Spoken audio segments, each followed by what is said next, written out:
Bonjour à tous. Soyez les bienvenus dans ce lieu où nous allons élever le nom de Jésus, le nom de notre Sauveur. Est-ce qu'on peut prendre un temps ensemble pour remettre ces temps dans la main de Dieu? Si on peut se lever et prier. Seigneur Jésus, nous te remercions, Seigneur mon Dieu, mon roi, parce que nous savons, Seigneur Jésus, que ce matin encore, tu es là dans ce lieu. Tu es présent, Seigneur mon Dieu. Ton esprit, Seigneur mon Dieu, veut encore agir, Seigneur mon Dieu, dans nos vies, Seigneur mon Dieu. Seigneur Jésus, et ce matin, nous voulons encore élever nos voix, Seigneur, pour te dire combien nous t'aimons, Seigneur, pour te donner notre reconnaissance, Seigneur mon Dieu, mon roi, pour ce Dieu que tu es, celui qui a changé nos vies, Seigneur, celui qui transforme les situations, Seigneur mon Dieu, mon roi.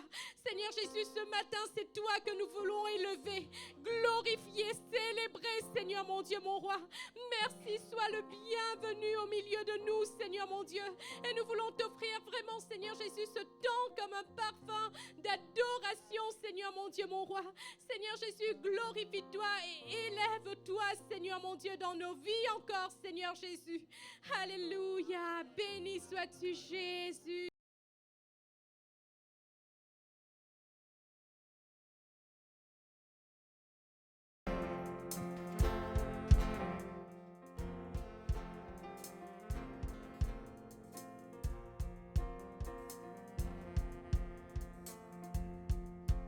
Un chant s'élève, les cieux se tournent vers toi, se tournent vers toi. L'espoir renaît, les cœurs soupirent après toi. Oui, après toi. Un chant s'élève, les cieux se tournent vers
t'accueillons dans nos vies ce matin, Seigneur. Sois le bienvenu, Seigneur mon Dieu. Sois le roi, Seigneur mon Dieu, mon roi, de ces moments, Seigneur. Le roi de nos vies, Seigneur. Le roi de notre Église, Seigneur mon Dieu, mon roi. Alléluia, Jésus.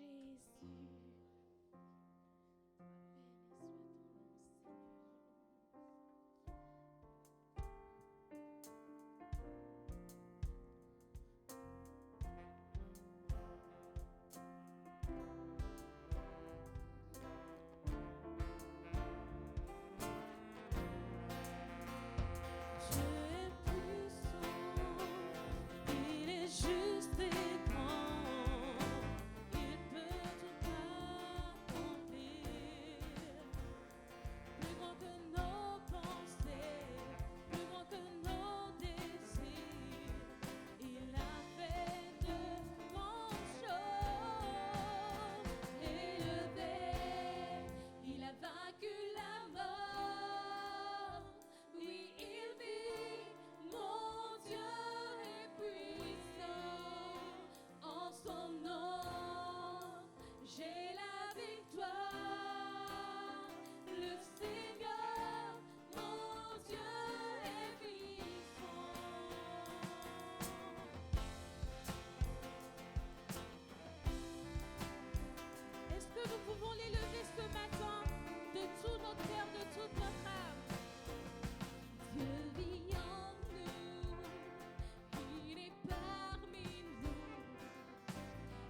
devant notre roi.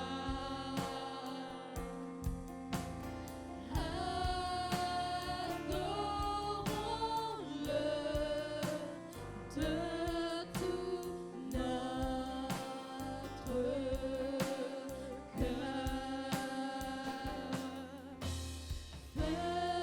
Faisons monter vers sa majesté des chants de gloire pour notre roi des rois.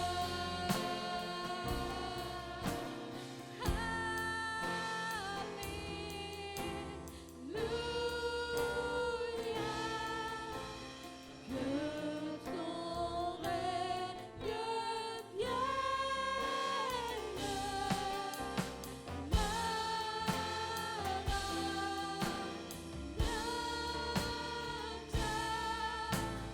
Viens Jésus, règne en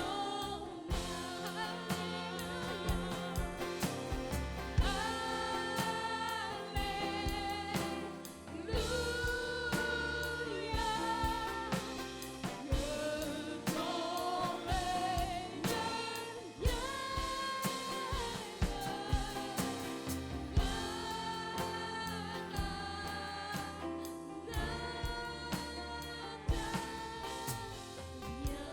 Jésus, règne en moi. Prosternons-nous. Prosternons-nous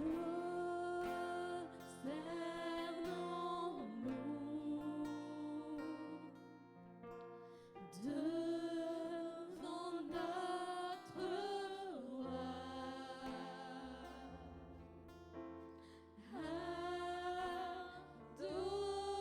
Adorons-le de tout notre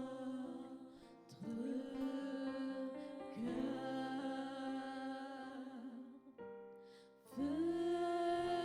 Faisons monter vers sa majesté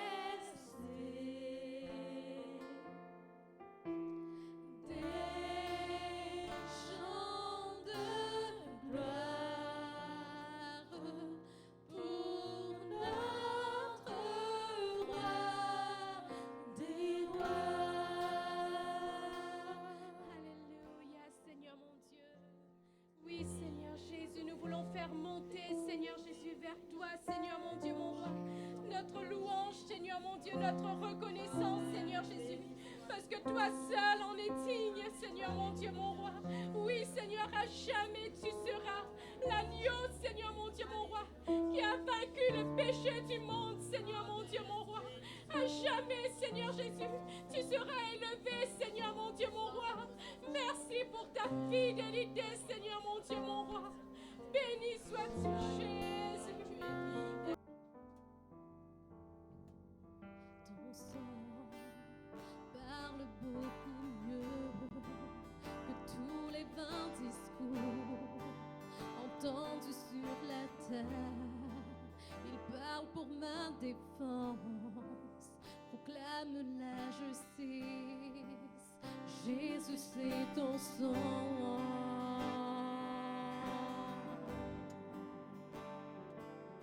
La croix témoin de ta grâce entre le cœur du Père et t'ouvre la voie.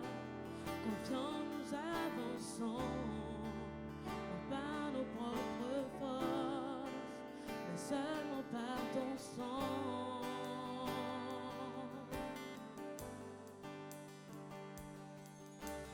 Comment être pardonné?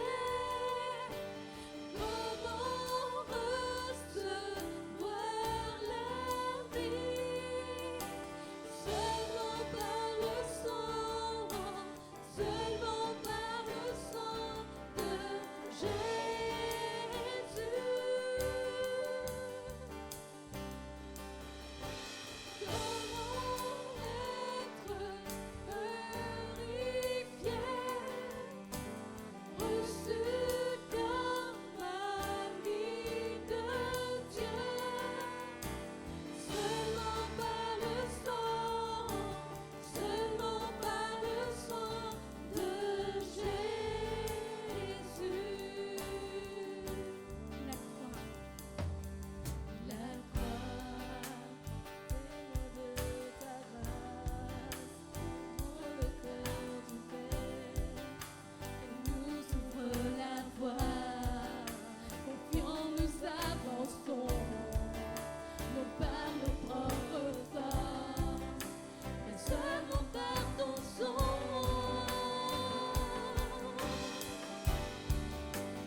plusieurs encore veulent élever leur voix. De ce chant, nous voulons encore apporter notre reconnaissance à Jésus. Tu n'as pas attendu que je vienne à toi, mais tu as revêtu notre humanité. Tu n'as pas attendu que je crie vers toi. C'est toi qui m'as appelé le premier. Reçois ma reconnaissance, Jésus. Ma reconnaissance pour la croix. Ma reconnaissance, Jésus, pour ta venue, ton amour, ton salut. Ma reconnaissance, Jésus. Ma reconnaissance pour la croix. Ma reconnaissance, Jésus, pour ta venue, ton amour, ton salut. Tu n'as pas attendu que je vienne à toi, mais tu as revêtu notre humanité. Tu n'as pas attendu que je crie vers toi. C'est toi qui m'as appelé le premier. Reçois ma reconnaissance, Jésus. Ma reconnaissance pour la croix. Ma reconnaissance, Jésus, pour ta venue, ton amour, ton salut. Reçois ma reconnaissance, Jésus. Ma reconnaissance pour la croix. Ma reconnaissance, Jésus, pour ta venue, ton amour, ton salut. Reçois ma reconnaissance, Jésus. Ma reconnaissance pour la croix. Ma reconnaissance, Jésus, pour ta venue, ton amour, ton salut. Amen. Nous allons laisser la place à Gérald.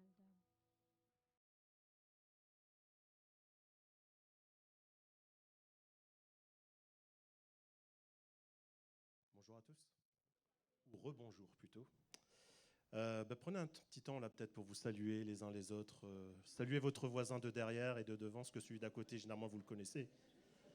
Donc, saluez quelqu'un que vous ne connaissez pas.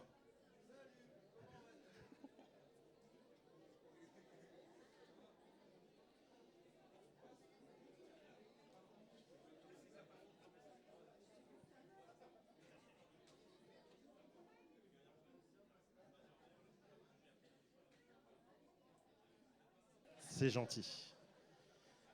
Ah, quelle est belle l'église de Dieu, n'est-ce pas?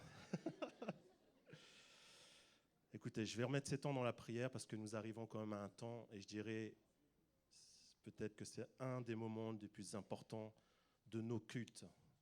C'est la parole de Dieu. C'est lorsque nous ouvrons la parole de Dieu, nous ouvrons la Bible, parce qu'elle parle à nos cœurs, elle nous enseigne, elle nous instruit. Alors je vous propose simplement que je prie. Alors Seigneur, nous te remercions pour cette occasion encore que tu nous offres ce matin, de pouvoir être dans ta maison, dans cette communion fraternelle qui nous unit. Mais nous savons aussi que ton esprit est là ce matin. Et je te prie que vraiment au travers de ta parole, alors que nous allons l'ouvrir, que nous allons la lire, qu'elle puisse vraiment pénétrer dans notre cœur et que nous puissions vraiment, Seigneur, en sortir un enseignement pour notre vie, pour ta gloire, Seigneur mon Dieu. Et je te prie que vraiment, Seigneur, ma bouche soit, Seigneur mon Dieu, captive de ton esprit.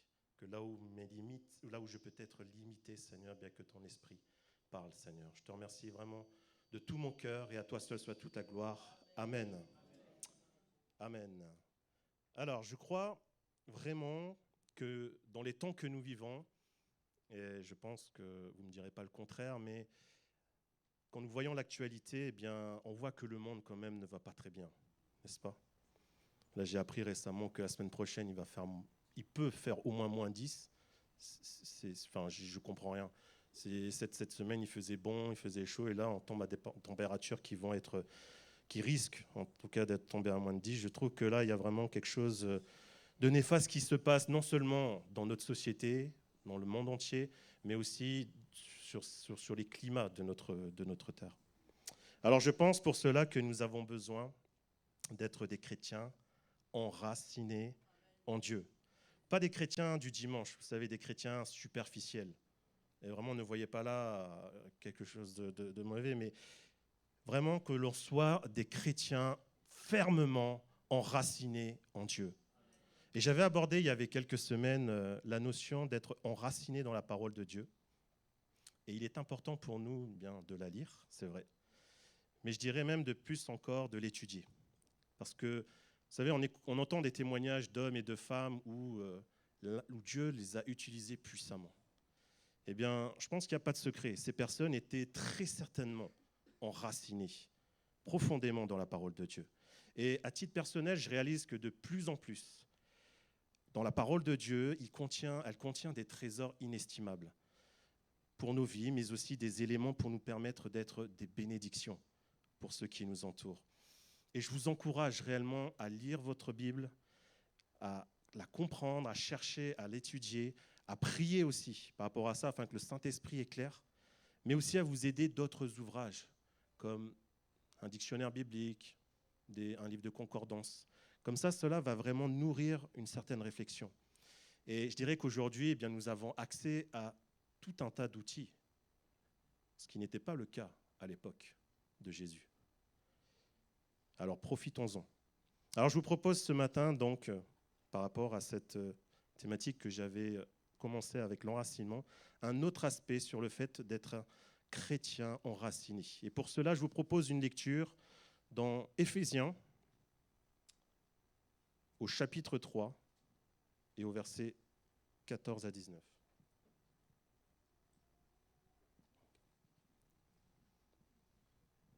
Éphésiens, chapitre 3, versets 14 à 19.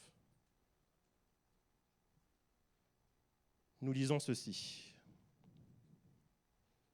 « À cause de cela, je fléchis les genoux devant le Père de notre Seigneur Jésus-Christ, duquel tire son nom toute famille dans les cieux et sur la terre, afin qu'il vous donne, selon la richesse de sa gloire, d'être puissamment fortifié par son esprit dans l'homme intérieur, en sorte que Christ habite dans vos cœurs par la foi, afin qu'étant enracinés et fondés dans l'amour, vous puissiez comprendre avec tous les saints quelle est la largeur, la longueur, la profondeur et la hauteur, et connaître l'amour de Christ qui surpasse toute connaissance, en sorte que vous soyez remplis jusqu'à toute la plénitude de Dieu. » Amen. Ici, c'est une lettre que Paul adresse à l'église d'Éphèse, à des chrétiens de l'église d'Éphèse. Et on va faire un peu d'histoire. La ville d'Éphèse, elle était considérée à cette époque comme la ville la plus importante de la province romaine d'Asie. Aujourd'hui, ça correspond à la Turquie actuelle. Elle possédait un théâtre pouvant accueillir 25 000 personnes. À titre de comparaison, le TAP de Poitiers, ici, contient 720 places, avec un auditorium qui peut contenir 1050 places. On trouvait notamment dans cette ville d'Éphèse des bains publics, une agora, donc une agora c'est une place de marché, mais aussi une bibliothèque. Alors de nos jours, vous me direz, oui, une bibliothèque c'est quelque chose de courant, mais à l'époque, c'était vraiment du luxe. Parce que qui dit bibliothèque dit connaissance, dit instruction, et cela attirait beaucoup de personnes pour pouvoir donc s'instruire. Enfin, si nous possédons le Futuroscope pour Poitiers et un endroit à surtout ne pas louper, eh bien, pour Éphèse, il s'agissait du grand temple d'Artémis, ou Diane, ou la déesse Diane, qui était placé à cette époque à la 4e place des 7 merveilles du monde. Alors, ce temple n'était pas seulement une attraction touristique, mais c'était surtout un lieu de culte et d'adoration de cette déesse.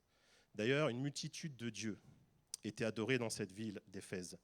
Et la Bible nous montre aussi que plusieurs marchands se remplissaient bien les poches en vendant toutes sortes de statuettes représentant donc les dieux possibles et inimaginables qu'il y avait. Mais derrière toute cette culture, derrière toutes ces traditions religieuses païennes présentes dans cette ville, en fait, c'était une domination des ténèbres qui régnaient. Et la plupart des habitants étaient enracinés dans des formes de fausses doctrines et des coutumes nuisibles.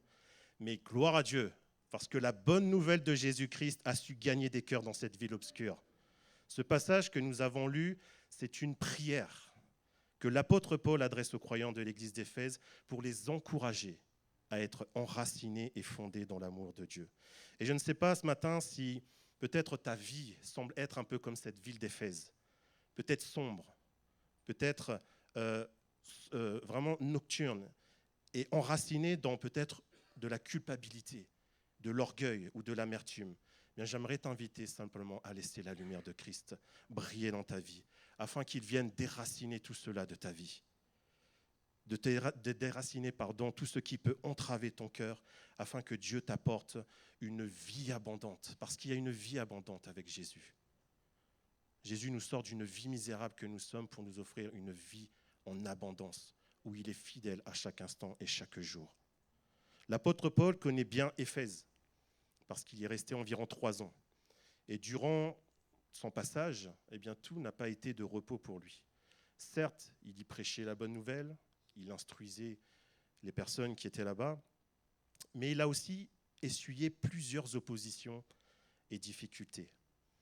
Qui n'a jamais rencontré une difficulté ? Vous savez, même nous, en tant que chrétiens, nous subissons aussi des difficultés. Ce n'est pas réservé simplement à ceux qui sont dans le monde, mais même à nous, en tant que chrétiens. Et d'ailleurs, ça me fait penser à ce que Jésus dira, qu'il est la porte étroite. Et quand Jésus dit cela, j'ai toujours cette image-là, parce qu'on a fait des travaux à la maison avec mon épouse. On a dû changer une grande porte par une plus petite porte pour accéder à notre cave. Et vous voyez comment je suis. Et quand je passais cette porte, j'étais obligé de soit de mettre de profil ou bien alors de me baisser. Et je me dis qu'en fait, la vie en Jésus, ce n'est pas une vie facile. Jésus ne l'a jamais dit. Sa porte, elle est étroite, mais par contre, Jésus promet qu'il est avec nous chaque jour. Amen. Alors, dans sa première lettre aux Corinthiens, Paul va comparer les Éphésiens à des bêtes sauvages. Il dira donc dans 1 Corinthiens 15, 32, « Si c'est dans des vues humaines que j'ai combattu contre les bêtes à Éphèse, quel avantage m'en revient-il, si les morts ne ressuscitent pas, mangeons et buvons, car demain nous mourrons. » Ces épreuves que Paul subissait étaient d'une telle intensité que dans sa deuxième lettre aux Corinthiens, dans 2 Corinthiens au chapitre 1 et au verset 8 et 9, il va dire ceci. « Nous ne voulons pas, en effet, vous laisser ignorer, frères, au sujet de la tribulation qui nous est survenue en Asie, que nous avons été excessivement accablés au-delà de nos forces, de telle sorte que nous désespérions même de conserver la vie. Et nous regardions comme certains notre arrêt de mort, afin de ne pas placer notre confiance en nous-mêmes, mais de la placer en Dieu qui ressuscite les morts. » L'épreuve que Paul subissait était tellement insupportable qu'il pensait qu'il allait mourir. mais il soulignera que devait se passer comme ça, afin d'apprendre à ne pas se confier en lui-même, mais en Dieu seul qui est capable même de ressusciter les morts. Et ce que j'aimerais que l'on retienne ce matin au sujet de ce texte, donc Éphésiens 3 au verset 14 et 19, c'est que nous soyons réellement des chrétiens enracinés et fondés dans l'amour de Christ. Dans cette ville d'Éphèse, Paul envoie vraiment cette lettre pour encourager les chrétiens. Et ceci est aussi un encouragement pour nous. Parce qu'il est triste de constater malheureusement combien des personnes, et même chrétiennes, peuvent être enracinées dans la peur, être enracinées dans l'orgueil, être enracinées dans le péché, enracinées dans l'amertume et toutes sortes de choses nauséabondes. Mais nous voulons être enracinés dans l'amour de Dieu en Jésus-Christ par le Saint-Esprit. Amen. Et nous devons nous enraciner dans l'amour de Dieu. Pourquoi ? Je vous ai noté donc 3 choses. La première, c'est parce que Dieu nous a aimés le premier. 1 Jean 4 au verset 9 et 10 nous dit ceci. « Voici comment Dieu a manifesté son amour pour nous. Il a envoyé son Fils unique dans le monde, afin que nous ayons la vraie vie par lui. Et l'amour consiste en ceci. Ce n'est pas nous qui avons aimé Dieu, mais c'est lui qui nous a aimés. Il a envoyé son Fils qui s'est offert en sacrifice pour le pardon de nos péchés. Amen. » Dieu est lui-même amour. Il en est la définition parfaite. Son amour s'est manifesté au travers de son Fils Jésus-Christ, mort sur la croix.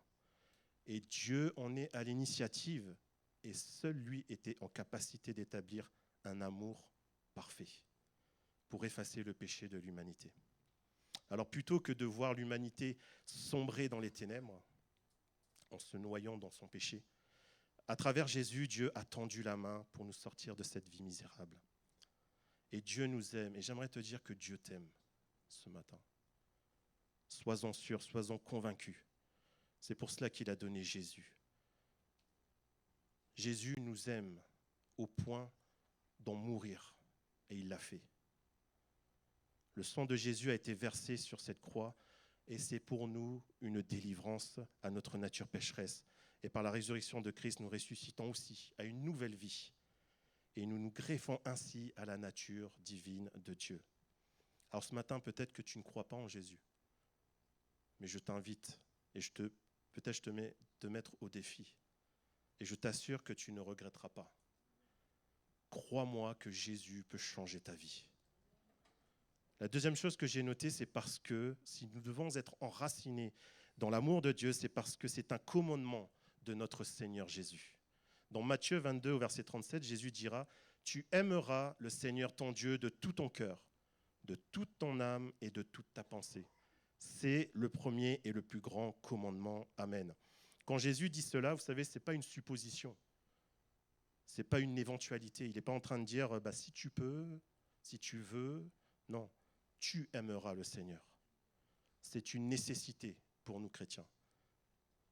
Et pour pouvoir plonger nos racines dans l'amour de Dieu, il nous faut plonger dans la source de l'amour, Dieu.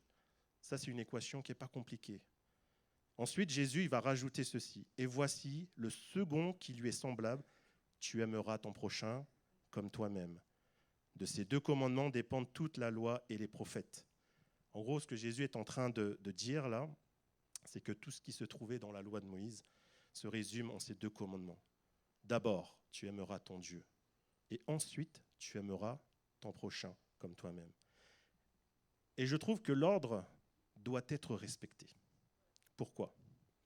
Certaines personnes, voyez-vous, vont d'abord aimer son prochain avant d'aimer Dieu.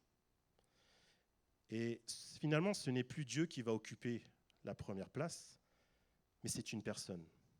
C'est un être humain. C'est un pécheur. Et cela va automatiquement créer un déséquilibre, car en mettant en premier son mari, son enfant, son pasteur, un frère ou une sœur, on n'est plus dans un amour parfait et divin, mais on se retrouve dans un amour imparfait, instable et purement humain. Dans l'amour humain, il y aura toujours des failles. Et ce, peu importe la nature des relations que vous aurez, entre mari et femme, entre parents et enfants. Parce que l'être humain est programmé comme ça. Il est instable. Il n'est pas sans faille. Mais il n'y en a qu'un qui soit sans faille. C'est Dieu. Et j'ai noté ceci, si vous n'aimez pas Dieu en premier, vous n'aimerez jamais une personne comme il le faut.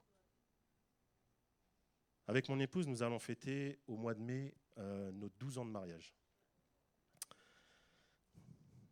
Merci. Bon, c'est rien comparé aux 50 ans de Gérald et Hélène. Mais voilà, le 19 mai, en tout cas, nous allons fêter nos 12 ans de mariage. Et avec le recul, au début de notre mariage, mon amour pour mon épouse était tout feu, tout flamme. Il l'est encore aujourd'hui, je vous assure. Mais ce n'était pas forcément le même cas en ce qui concerne mon amour pour Dieu. Ma femme, en fait, occupait au début de ça une place plus importante que Dieu, et ce qui provoqua sans surprise bien des failles dans notre couple. Et je m'attendais à certaines choses, parce que si je voulais donner de l'amour, il fallait que j'en reçoive en retour, et vous savez, un être humain n'est pas parfait. De même, et j'étais toujours déçu, j'avais comme toujours de la frustration dans mon cœur, je ne comprenais pas. Mais lorsque j'ai commencé à remettre Dieu à sa place, c'est-à-dire à considérer Dieu, à l'aimer de tout mon cœur, de tout mon être, de toute ma pensée, et que ma femme est venue à la deuxième position, et attention, ça ne veut pas dire que je l'aime moins, parce que j'ai bien dit que si on veut aimer quelqu'un correctement, on doit aimer Dieu avant tout. Et je vous assure que ça a changé les choses. Et aujourd'hui, on vit vraiment, personnellement, c'est une bénédiction pour moi, mon épouse.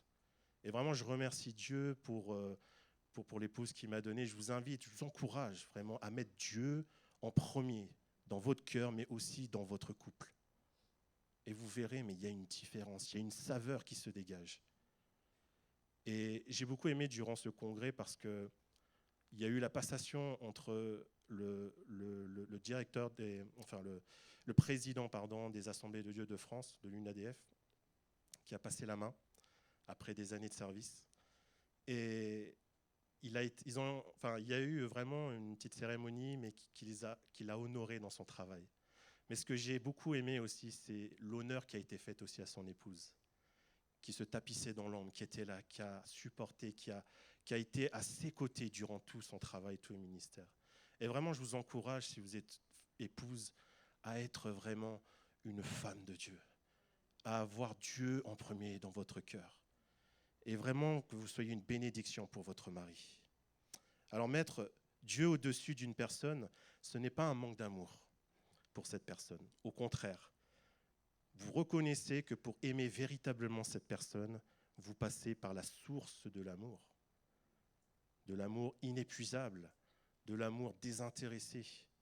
Désintéressé parce que lorsqu'on lit la Bible, on s'aperçoit que Jésus a guéri tellement de malades.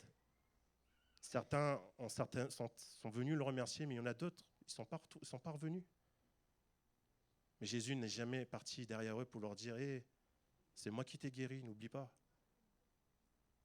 Un amour désintéressé. Ensuite, la troisième chose que j'ai notée par rapport à ce fait d'être des chrétiens enracinés dans l'amour de Dieu, et ça sera mon dernier point, c'est parce que nous devons gagner en maturité spirituelle. Et l'attitude de Paul, lorsqu'il écrit cette lettre, on lit au début « À cause de cela, je fléchis les genoux devant le Père ». Paul était en train de s'agenouiller pour ses frères et sœurs d'Éphèse. Et combien nous avons besoin même en tant que chrétiens, dans notre relation intime, dans le secret de la prière, dans notre chambre, de plier le genou. Ensuite, Paul dira « Duquel tire son nom toute famille dans les cieux et sur la terre, afin qu'il vous donne selon la richesse de sa gloire d'être puissamment fortifié par son esprit dans l'homme intérieur, en sorte que Christ habite dans vos cœurs par la foi, afin qu'étant enracinés et fondés dans l'amour, vous puissiez comprendre. Là, on a besoin de comprendre avec tous les saints quelle est la largeur, la longueur, la profondeur et la hauteur, et connaître l'amour de Christ qui surpasse toute connaissance, en sorte que vous soyez remplis jusqu'à toute la plénitude de Dieu. Et je dirais que pour comprendre la largeur, la longueur, la profondeur, la hauteur, il faut être mature spirituellement. Un enfant n'est pas mature. Quand vous lui posez une question, souvent il va vous répondre « je sais ». Parce qu'un enfant, il sait tout, on le sait bien. L'immature, c'est comme lorsque l'on dit non à un enfant. Il n'accepte pas ou bien il souffle. Et je le vois, des fois je demande à mes enfants, est-ce que tu peux faire ça, est-ce que tu aimes ça, est-ce que... Sommes-nous des chrétiens qui soufflons comme ça? L'immature ne reste jamais en place. Vous avez essayé de faire tenir un enfant pendant 4 heures sur une chaise? Essayez, vous verrez, c'est pas possible. À moins que vous le fassiez dormir. Mais l'enfant a du mal à rester en place parce qu'il a besoin de bouger, il a besoin. L'immature ne reste jamais en place. Dès lors qu'il y a un différend ou la moindre difficulté dans l'Église, il a du mal à conserver une relation. Et malheureusement, dans cette situation, l'immature va planter ses racines, non pas dans l'amour de Dieu, mais dans l'amertume, dans la rancœur, dans la médisance. Et plus il va planter ses racines, plus elles vont s'ancrer. Alors ne soyons pas des immatures spirituels en nous disant « je connais tout de l'amour de Dieu, je sais tout, j'ai tout vu ». Mais laissons-nous être renouvelés par l'Esprit de Dieu dans notre homme intérieur, comme Paul le dit, afin d'être guidés non pas par nos désirs, mais conduits par l'Esprit de Dieu. Dans une de ses lettres adressées à l'église de Corinthe, l'apôtre Paul se trouve dans une obligation de recadrer les chrétiens au sujet des dons spirituels. Et dans sa lettre, il va mentionner qu'il est obligé de leur donner du lait, c'est-à-dire les rudiments de base que l'on donne à un enfant, parce qu'il n'était pas en capacité, pour l'instant, de comprendre et d'assimiler l'enseignement spirituel consistant que Paul aurait voulu leur apporter.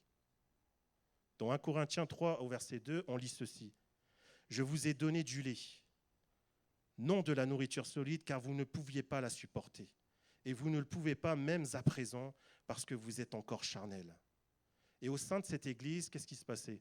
Il y avait une division. Certains se disaient suivre l'enseignement de Paul, d'autres celui d'Apollos. Et Paul vient, au travers de cette lettre, rappeler que le fondement et l'enracinement d'un chrétien, c'est qui? C'est la personne de Jésus-Christ. Amen. Et non un homme. 1 Corinthiens 3, 11, il dira ceci, c'est Paul qui écrit, « Car personne ne peut poser un autre fondement que celui qui a été posé, à savoir Jésus-Christ. » Et Paul place volontairement un chapitre entier consacré à l'amour dans 1 Corinthiens 13. Il ne l'a pas fait pour raconter un poème. Il ne l'a pas fait non plus pour raconter une poésie. Mais il l'a fait pour justement apporter le fondement de base d'un chrétien, d'être enraciné dans l'amour de Dieu. Et on lit ceci dans 1 Corinthiens 13 au verset 4 à 8. « La charité est patiente. Elle est pleine de bonté. » La charité, c'est l'amour. « La charité n'est point envieuse. La charité ne se vante point.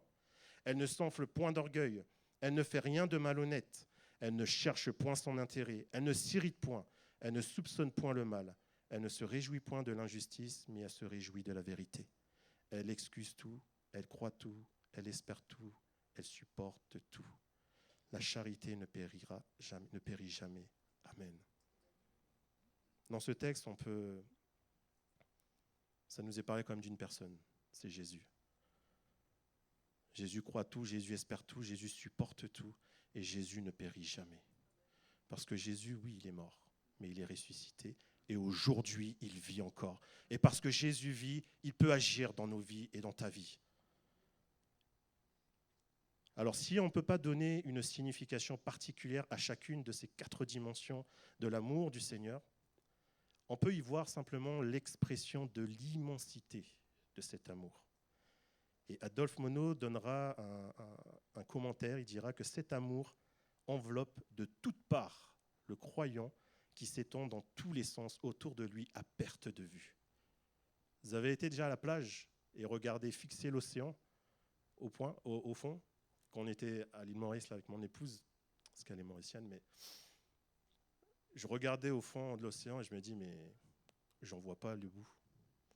L'amour de Dieu, c'est pareil. On n'en verra jamais le bout. Seulement, lorsque nous serons au ciel, certainement que nous pourrons commencer à comprendre la profondeur, la largeur, la hauteur et la longueur. Alors j'ai noté ceci. Ces 4 dimensions font ressortir l'idée de la plénitude et on peut observer comme une suite logique. La largeur donne accès à la longueur. C'est parce qu'on s'élargit qu'on dure dans l'amour. La longueur donne accès à la profondeur. C'est quand on persévère dans l'amour qu'on en perçoit la profondeur. Et ensuite, la profondeur donne accès à la hauteur. On n'a de hauteur véritable que lorsque l'on s'abaisse et approfondit l'amour de Christ. La vie sur terre ne suffira pas à connaître réellement l'amour de Dieu. Et dans toutes ces dimensions, mais en plongeant nos racines dans son amour, nous pourrons grandir spirituellement et accéder de plus en plus à une meilleure connaissance du véritable amour de Dieu.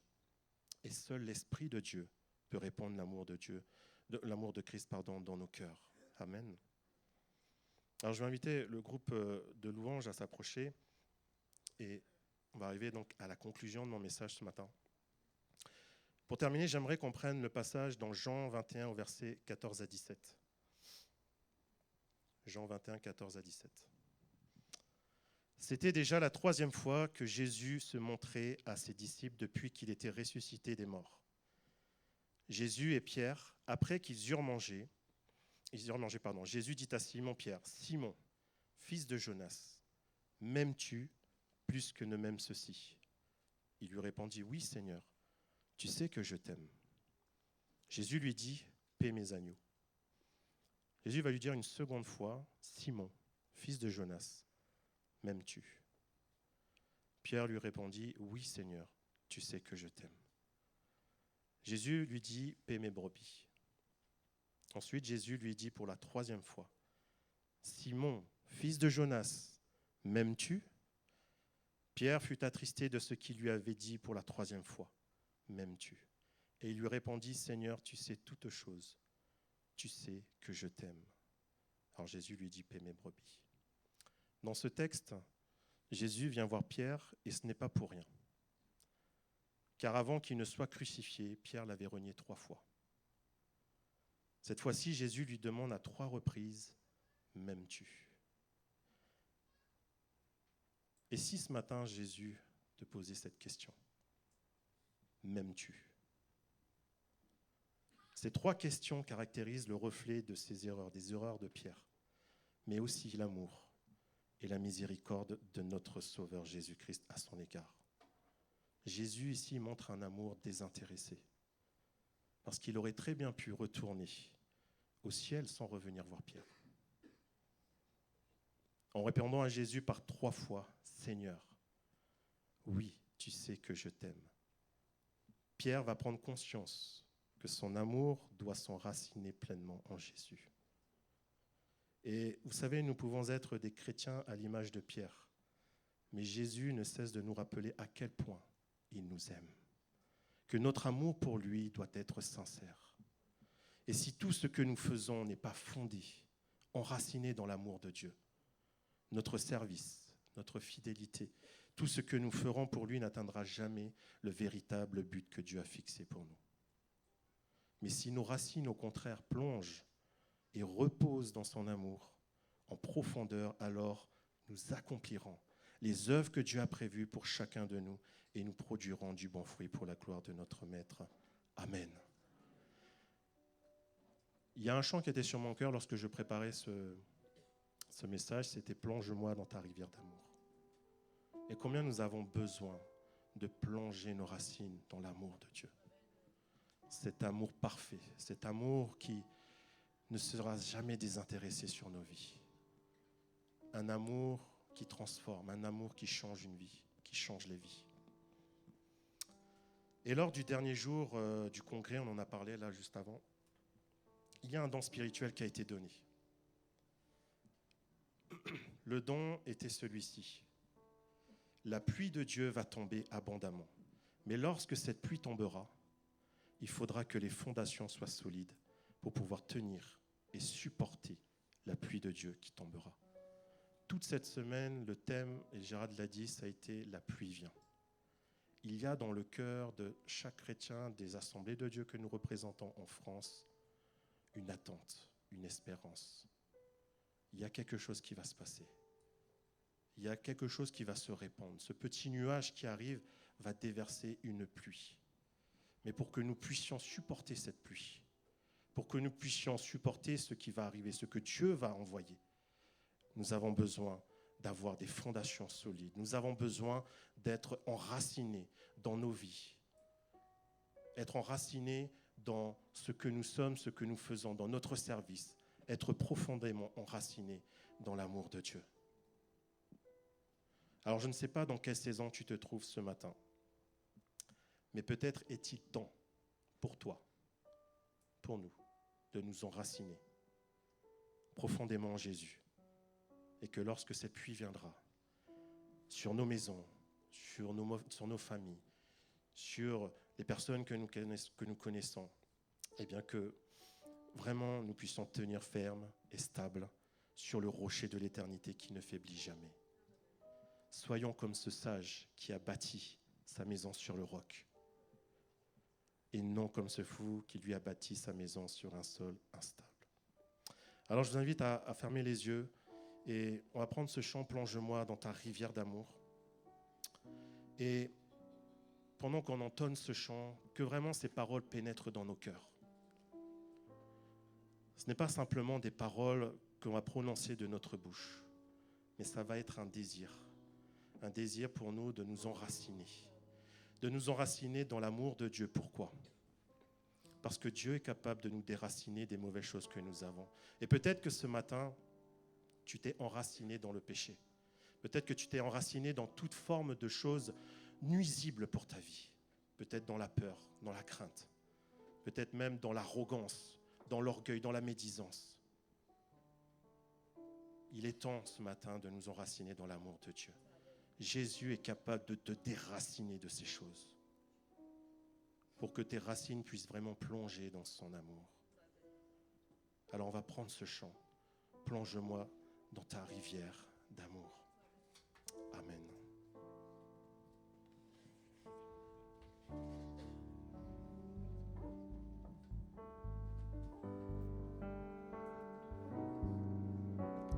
Plonge-moi dans ta rivière d'amour. Plonge mon esprit dans les profondeurs de ta joie. Inonde le désert de mon âme par la douce pluie du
pendant que la musique va continuer, j'ai à cœur vraiment de prier pour ceux qui ont besoin ce matin.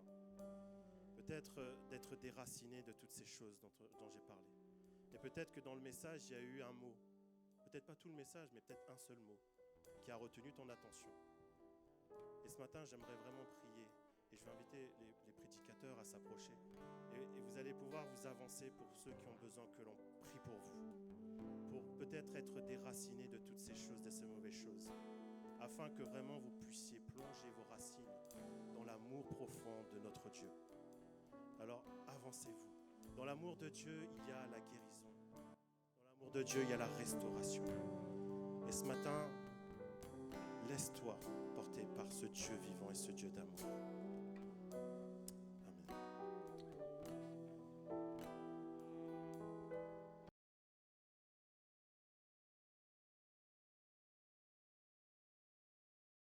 Nous allons reprendre ces paroles. Plonge-moi dans ta rivière d'amour. Et nous allons terminer par ces paroles ce matin, parce que vraiment la parole que vous avez reçue puisse continuer, puisse vraiment s'implanter, que cette parole puisse vraiment germer comme une graine qui porte du fruit. Que cette parole qui est tombée dans ton cœur ce matin, tu puisses vraiment, Seigneur, continuer à l'arroser par des temps de prière.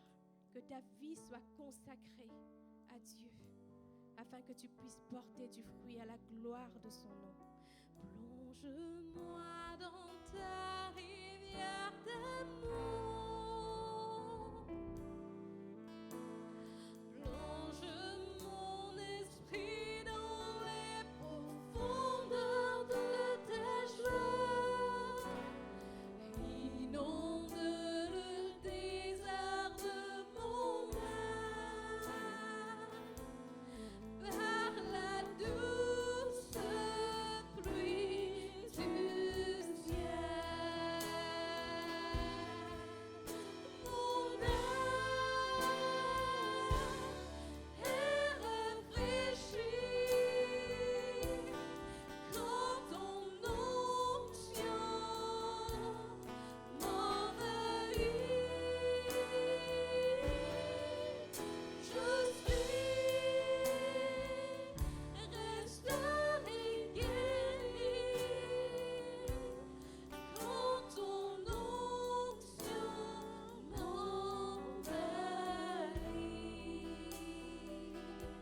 Seigneur Jésus, nous voulons te dire merci, Seigneur mon Dieu, mon roi, pour ces temps, Seigneur mon Dieu, mon roi, où ton esprit, Seigneur Jésus, nous visite, Seigneur mon Dieu, mon roi. Merci, Seigneur mon Dieu, pour ces temps, Seigneur mon Dieu, mon roi, où tu nous relèves encore, Seigneur, où tu nous fortifies, Seigneur mon Dieu, où tu nous aides, Seigneur Jésus, à regarder à toi, Seigneur mon Dieu, et non pas aux situations que nous vivons, mais regarder à toi, Seigneur. Tu es, Seigneur Jésus, celui qui a remporté la victoire, Seigneur mon Dieu. Et Seigneur, merci parce que nous pouvons marcher victorieuses au nom de Jésus, parce que tu es là, Seigneur, à nos côtés, Seigneur mon Dieu, mon roi. Merci encore, Seigneur Jésus, de bénir chacun de nous, Seigneur mon Dieu, mon roi, de nous garder dans le creux de tes mains, Seigneur mon Dieu, mon roi, et que, Seigneur Jésus, nous soyons en bénédiction pour nos familles, pour nos collègues de travail, pour notre église, Seigneur mon Dieu, mon roi. Seigneur Jésus, accompagne-nous, Seigneur mon Dieu, mon roi, et donne-nous, Seigneur Jésus, chaque jour de chercher encore plus ta présence, de chercher encore plus ton cœur, Seigneur mon Dieu, mon roi. Merci, Seigneur Jésus. Nous voulons être plongés dans ta rivière d'amour, Seigneur mon Dieu, mon roi. Que ton nom soit glorifié, que ton nom soit célébré, soit exalté au nom de Jésus. Amen. Béni sois-tu, Jésus. Alléluia. Que le Seigneur vous bénisse chacun. Rentrez bien et bonne semaine.